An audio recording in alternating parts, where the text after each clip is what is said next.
साथियों सलाम, नमस्ते, सत श्री अकाल और जय भीम जोहार। साथियों राजनीति में आजकल ऑपरेशन की बात बहुत होती है, बहुत चर्चा में रहता है। ऑपरेशन लोटस, तो ऑपरेशन पता नहीं क्या क्या ऑपरेशन। इस वीडियो में हम चर्चा सिर्फ ऑपरेशन लोटस की नहीं करेंगे। हाँ, मतलब तार तो वहां जुड़ते जरूर हैं, ये बात है। एक और ऑपरेशन चल रहा है दोस्तों, ये लड़ाई ऐसी लग रही है दोस्तों, गोतिया वाली लड़ाई होती है ना, आपस में दो भाई भिड़ जाते हैं, वैसी लड़ाई होती है। दरअसल हुआ क्या है दोस्तों कि इधर के 2-3 सालों में ऐसा राजनीतिक भूचाल आया और सियासी मानचित्र पर धूमकेतु की तरह एक चेहरा उभरा। इसके कारण से जितने भी राजनेता थे, परंपरागत ढंग से राजनीति कर रहे थे, जो जैसा है रहने दो, इस ढंग से बातें रख रहे थे, तो उसने आकर मुहावरे बदल दिए, ढंग बदल दिए, उसके टूल्स अलग थे। और जिनकी बातों को सुनकर युवाओं का तांता सा उसके पीछे लग गया। वो जहां जाता वो युवा, आप देखते हैं ना अक्सर जो किसी पार्टी या दल की सभा होती है तो भीड़ लाई जाती है।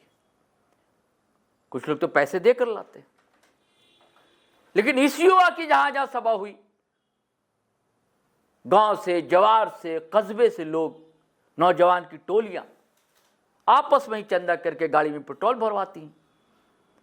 किसी के पास 4 व्हीलर दोस्त का तो उसको ले लेते हैं और लोग पहुंच जाते हैं। साथियों आप सही समझ रहे हैं, मैं बात टाइगर जयराम कुमार महतो की ही कर रहा हूं। अब होता क्या है दोस्तों, कोई नई चीज आती है ना तो पचाना बहुत मुश्किल होता है। और जो सत्ता में लोग शामिल थे, देखिए थोड़ी देर के लिए आपको बिहार ले चलता हूं। हमेशा लोग याद करते हैं बिहार में जंगल राज, लालू का जंगल राज। वो सीधे नहीं कह पाते हैं कि राबड़ी के जंगल राज को किस स्त्री थी, क्योंकि जो भी कुछ हुआ वहां पर, अपराध का ग्राफ बढ़ा, तब बढ़ा जब राबड़ी देवी तख्त नशीं थी, तो उनके भाइयों को छूट मिल गई थी थोड़ी बहुत, और इसका तुतुम्बा जमकर मीडिया में हुआ। दरअसल हमेशा मैं कहता हूं कि पहले अगर कोई स्टेडियम है, वहां कुछ खिलाड़ी खेल रहे हैं और गैलरी में लोग तालियां बजा रहे हैं, जब खिलाड़ी को कहा जाता है कि नहीं, अब जो गैलरी में बैठे हैं वो आकर खेलेंगे, अब आप जो अब तक खेल रहे थे आप बैठकर गैलरी में तालियां बजाएंगे। तो लालू प्रसाद यादव ने दरअसल यही किया। जिनके कंठ बंद थे, जो हाशिए की आवाज थी, उनको स्वर दिया। तो एक बेचैनी होना लाजमी था।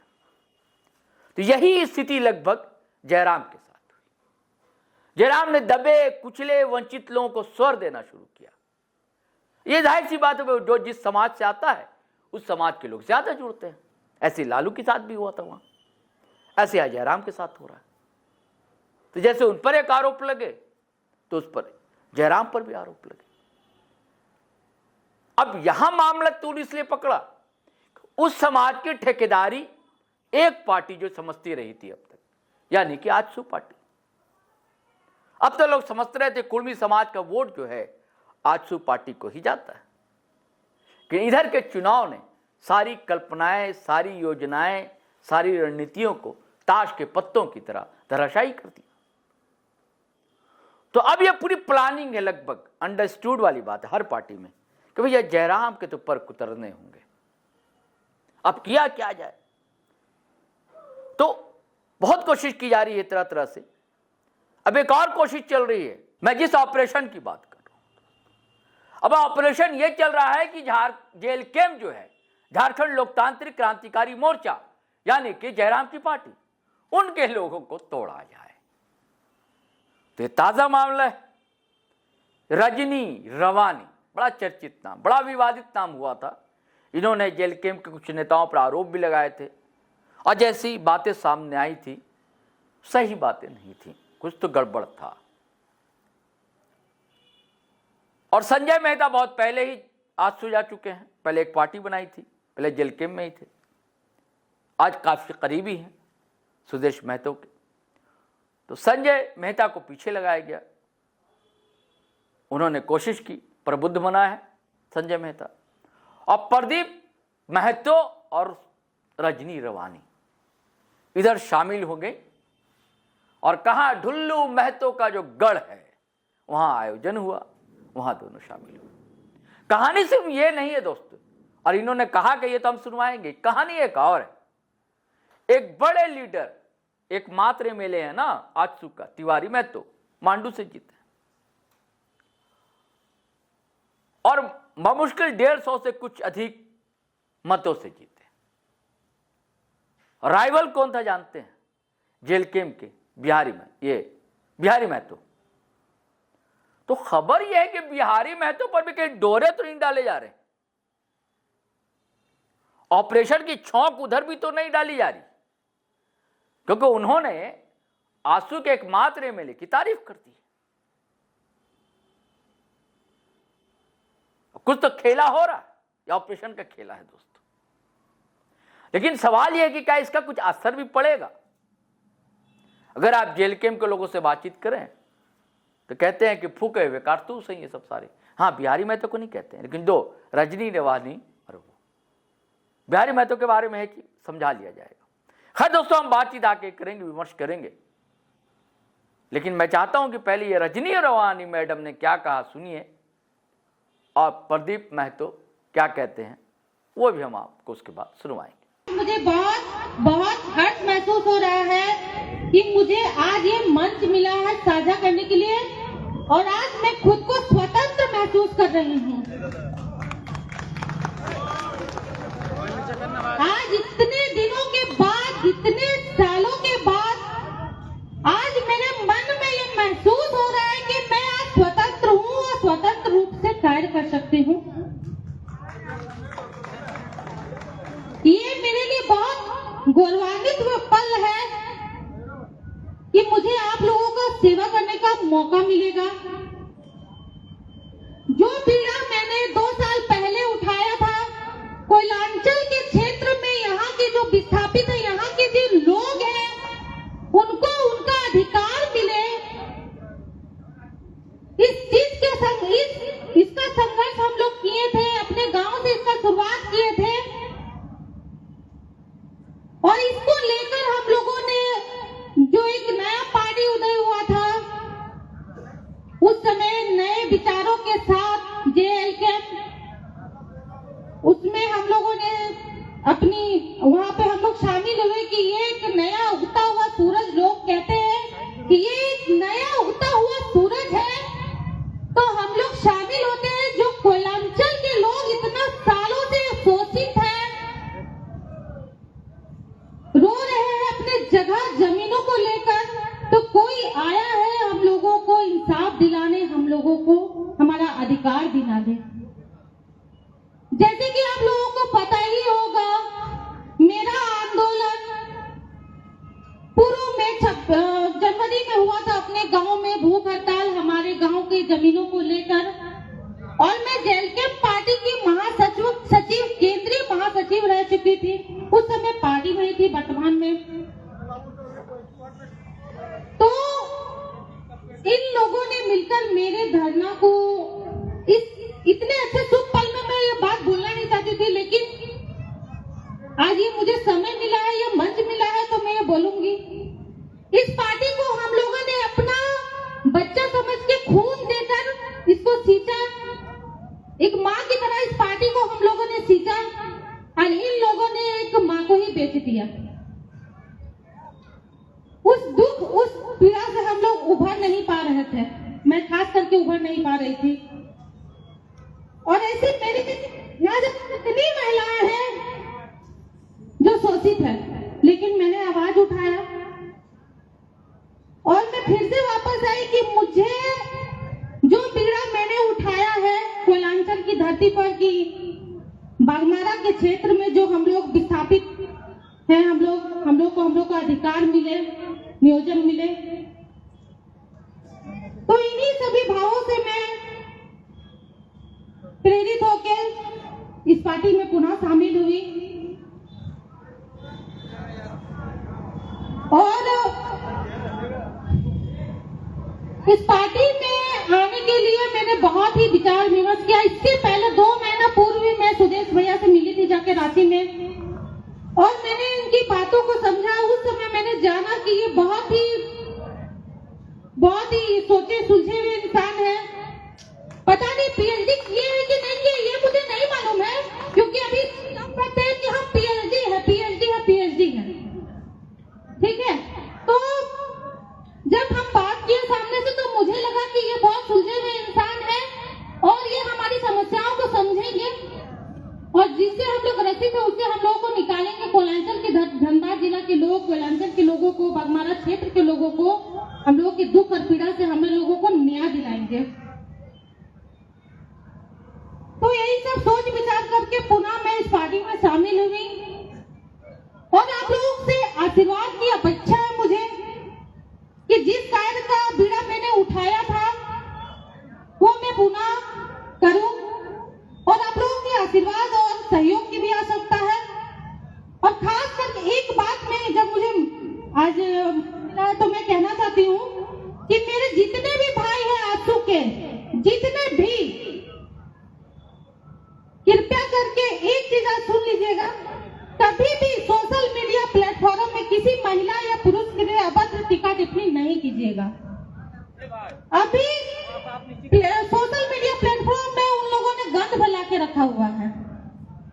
वो सामने किसी को नहीं देखते हैं कि महिला है पुरुष है, कोई मतलब नहीं है। बस उन लोगों ने राजनीति नहीं करना है, उन लोगों को व्यापार करना है, बस वो व्यापार कर रहे हैं। और इन सब चीजों को दरकिनार करते हुए, इन सब चीजों को छोड़ते हुए पीछे हमें आगे बढ़ना है। प्रदीप दा और हम लोगों ने शुरुआत एक साथ किया था जेकेएम पार्टी में, जगह जगह जाके, गांव घुस के, बहुत ऐसे गांव है कोई धनबाद के शहरी क्षेत्रों में, वहां घुस के हम लोगों ने गठन किया था। अकेले हम महिला कोयलांचल को बूथ कमेटी की गठन किए थे। तो इन सभी चीजों को उन लोगों ने दरकिनार करते हुए खुद के पार्टी के पदाधिकारियों को शोषित किया। तो इन सब चीजों से हम लोगों को परे हटना है। आपने रजनी को सुन लिया दोस्तों, इनकी अपनी कहानी है। अब कितना भला होगा आजसू का ये सुदेश महतो जी जाने या संजय भाई जाने, लेकिन कहने को तो भैया डेंट किया है, कहने को तो है ना भैया कि आजसू जेल कैंप के लोग आए और कई कार्यकर्ता आए, लेकिन जो बातें रखी कोई उसमें दम नहीं दिख रहा है। कोई एक होता ना फोर्सफुली अपनी बातों को रखना दमदारी से। हाँ, प्रदीप महतो थोड़ा एग्रेशन में दिखलाई जरूर दिए। सुनिए अब उन्होंने भी क्या कहा प्रदीप महतो ने, सुन लीजिए, फिर हम लोग ये संवाद की गाड़ी को बढ़ाते हैं आगे। बहुत पीड़ा है, आखिर प्रदीप महतो को आंसू आने की जरूरत क्यों पड़ी? हम इस बात के लिए नहीं आए थे। कभी भी मैंने पूरी ईमानदारी के साथ मैंने पूरे बागमारा को एक एक जगह घुर के, हमने पिछले लोकसभा चुनाव में दर दर भटक करके इस ढंग से एक एक करके 47,000 वोट लाए और एक रोड के लड़के को एक पूरे झारखंड में नाम दिया। मैं नाम नहीं लेना चाहता हूं, उनको 47,000 वोट देने का काम। और जब विधानसभा की बारी आई तो ऐसे लोगों को चयनित किया गया जिसकी कोई यहां का न हिस्ट्री न ज्योग्राफी, किसी तरह का कोई सारूकार नहीं था। हम उनसे ग्रसित होकर नहीं कर रहा हूं, हमने इस बागमारा को बेहतर और सुंदर करने के लिए इस कतरास के आंगरपात्रा में हम लोग ने लड़ाई। यही नहीं, बागमारा के तमाम जगहों, चाहे वो पथरगढ़िया हो, चाहे किसी भी तरह का, चाहे केसरगढ़ा हो, तमाम उन जगहों पे हमने अपने स्तर से लड़ाई लड़ा ताकि यहाँ के माई माटी और मानुष को कहीं ना कहीं हक और अधिकार है। हम उनके हक के अधिकार के लिए लड़ाई लड़ने के लिए हम लोग आए थे। हम इस बात के लिए आए थे, हम लोग कभी राजनीति नहीं करना चाह रहे थे। हम लोग माई माटी के लिए लड़ाई के लिए, हम यहाँ के लोगों के लिए, यहाँ बागमारा के 2.5 लाख लोगों के लिए हम लोग कहीं ना कहीं एक बेहतर और सुनहरा चीज देखने के लिए हम लोग आए हुए थे। लेकिन उन सारी चीजों को देखे कि कहीं न कहीं धूमिल कर दिया और पूरे झारखंड को एक ऐसे नैरेटिव में ले गया जो कहीं न कहीं पिछले जो 5 साल का दंश झेल रहे थे उसको महादंश में ले गया। उसका नाम अभी हम लोग देख रहे हैं कि झारखंड आज पिछला 6 साल से कहीं न कहीं आजाद झारखंड में 25 साल से पीछे ले जाने का काम किया। वो ऐसा व्यक्ति था, हमने बाद में इसको देखा कि इनका चाल और चरित्र, कहना और बोलना और देखना कहीं न कहीं तीनों चीज अलग था।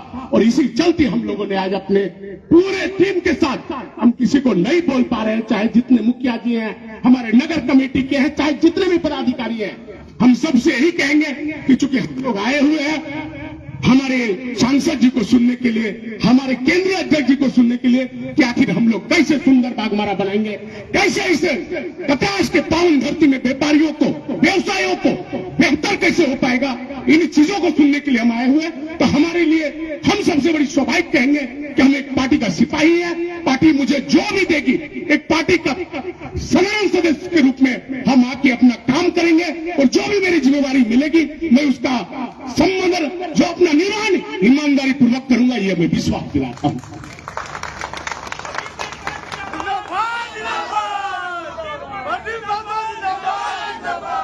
मैं देख रहा हूं कि दादा आप लोगों के चेहरे पे, आप लोगों के कहीं न कहीं चेहरे पे ये बात आती थी कि इतना मेहनत करके, इतना कसक था हम लोगों के बीच में कि कहीं न कहीं एक बेहतर करें, कहीं न कहीं एक सुंदर भविष्य का निर्माण करें, ऐसे विचार लेके हम लोग आप लोग बीच आए थे। लेकिन कहीं न कहीं वो सफलीभूत हो नहीं पा रहा था, जिसके चलते हम आज अपने उस आप लोगों के चेहरे पे और कहीं न कहीं यहाँ के लोगों के मैंडेट को बेहतर करने के लिए हम सुदेशदा के साथ उनके नेतृत्व में चलने के लिए, उनके मार्गदर्शन में चलने के लिए मुझे जो भी जिम्मेवारी मिलेगा मैं एक सदस्य के रूप में अपना कार्य निर्वहन करूंगा। तो साथियों, आपने दोनों को सुन लिया, जेल कैंप में थे और अच्छे बड़े पदों पर थे ये दोनों। एक स्त्री स्वर था और प्रदीप जी, वो हालांकि यहाँ एक जानकारी मैं दे दूं, प्रदीप महतो जो पहले आजसू में ही थे, आजसू से जेल कैंप में गए थे और अब अपनी उनकी दरअसल घर वापसी हुई है। उन्होंने बताया अपना पक्ष रखा है और भी कई बातें अलग यूट्यूब चैनलों पर उन्होंने रखी है। लेकिन सवाल यह है कि क्या ये ऑपरेशन जो चल रहा है ये कामयाब होगा, क्योंकि जैसी खबरें बिहारी महतो को लेकर आ रही हैं, मुझे हालांकि नहीं ऐसा लगता। लेकिन देखिए, राजनीति जो संभावनाओं का खेल होता है, और ना कोई अस्थायी दोस्त होता है ना ही कोई अस्थायी दुश्मन होता है। चलिए साथियों, आगे जो खबरें मिलेगी हम आपसे साझा करेंगे। तो अब आज्ञा दीजिए, इजाजत दीजिए। लेकिन आपने हमारा चैनल सब्सक्राइब नहीं किया साथियों तो कर लीजिए। अब वीडियो धनाधन जैसा करते हैं, शेयर कीजिए दबाकर और लाइक कीजिए, कमेंट कीजिए। आज्ञा दीजिए, इजाजत दीजिए। जय हिंद, जय भारत।